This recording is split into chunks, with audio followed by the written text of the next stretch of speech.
School कैसा था? सैली की माँ ने पूछा। सब ठीक था, उसने बड़ी मुस्कान के साथ कहा। लेकिन मेरी शिक्षिका, सुश्री टैलबट, कुछ ऐसी बात करने लगीं जो मुझे समझ में नहीं आई। उन्होंने इसे विविधता कहा। अरे माँ, विविधता क्या है? विविधता? निःशुल्क बच्चों की पुस्तक, सैली। मैं तुम्हें कुछ नाश्ता लाकर दूंगी और मैं समझाऊंगी कि इसका वास्तव में क्या अर्थ है। मेरे बाल लाल हैं, तुम्हारे बाल स्ट्रॉबेरी गोरा हैं, और तुम्हारे पिताजी के बाल हैं। कोई बाल नहीं। सैली हंसी। जिस तरह से उसकी माँ ने कहा कि कोई बाल नहीं। हर किसी के बाल अलग अलग होते हैं, अलग अलग रंग, स्टाइल, लंबाई। ये सीधे, घुंघराले या बीच में हो सकते हैं, और कभी कभी यह होते ही नहीं। तुम एक लड़की हो और तुम्हारा छोटा भाई एक लड़का है।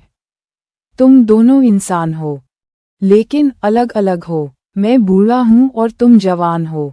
हमारी उम्र अलग अलग है। तुम्हारी दोस्त जयलिन अपनी बहन और पिता के साथ रहती है, और उसकी माँ दूसरे राज्य में रहती है। वे हमारे जैसे ही एक परिवार हैं, लेकिन उनमें अंतर है। तुम्हारा एक भाई है और उसकी एक बहन है।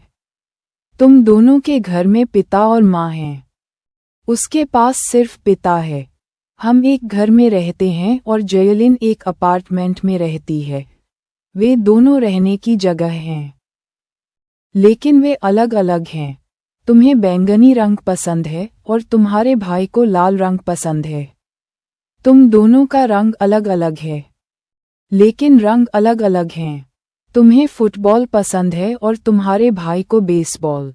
तुम दोनों को खेल पसंद हैं, लेकिन खेल अलग अलग हैं। अरे माँ, मैं समझती हूँ, सैली चिल्लाई। भले ही चीज़ें एक जैसी हों, लेकिन वे अलग अलग हैं और यही विविधता है। मुझे अलग अलग रहना पसंद है। मैं कल्पना नहीं कर सकती कि हर कोई और हर चीज़ एक जैसी हो। प्यारे बच्चों, ऐसी कहानियाँ के लिए अपनी नदिया को लाइक करें।